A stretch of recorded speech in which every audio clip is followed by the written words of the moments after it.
For example, rather than explain how the fires caused Building 7 to collapse, the FEMA report has this. The specifics of the fires in Building 7 and how they caused the building to collapse remain unknown at this time. Our government spent 7 months investigating the collapse of the World Trade Center buildings, and at the end, they announced they have no idea what happened to Building 7. Perhaps you and I can figure it out by watching the videos of it collapsing. Incidentally, this video is lousy because it comes from people who recorded the TV news. As with the security video that shows Flight 77 crashing into the Pentagon, nobody wants to provide good quality video of Building 7 as it collapses.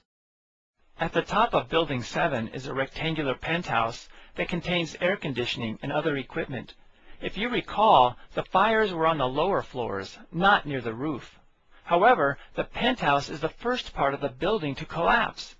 How could the fires cause damage to the penthouse without damaging all the floors in between?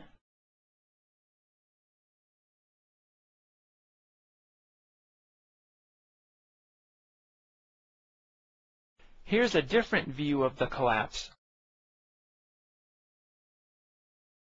And another view. When fires cause steel buildings to crumble, do they normally produce this much dust? Well, since fire has never caused a steel building to crumble before, I guess we'll never know if this dust is typical. The person who took this next video decided to point his camera at Building 7 at just the right moment. Is this a coincidence? Who is this person?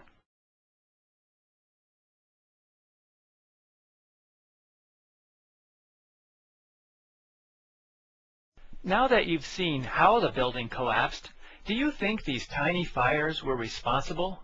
If so, how did the fire destroy the entire steel structure? Building 7 collapsed in the same manner that demolition companies destroy old buildings.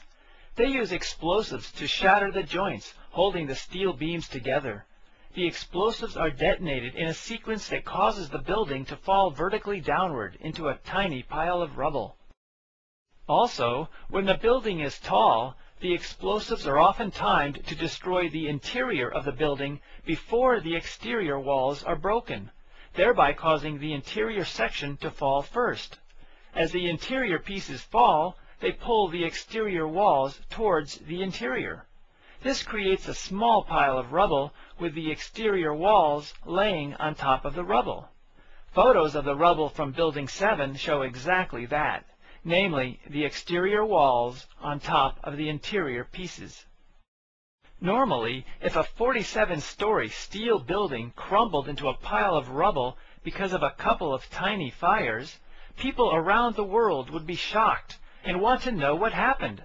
Architects would be interested in understanding what happened so that they could design buildings better. People who live or work in tall buildings would wonder, can fire do this to my building?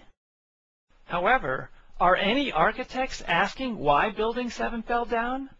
Are any people in tall buildings wondering if their building might also fall down?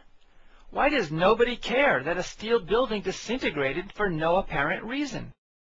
Part of the problem is that most people simply don't know much about Building 7 due to the incredible secrecy surrounding this building.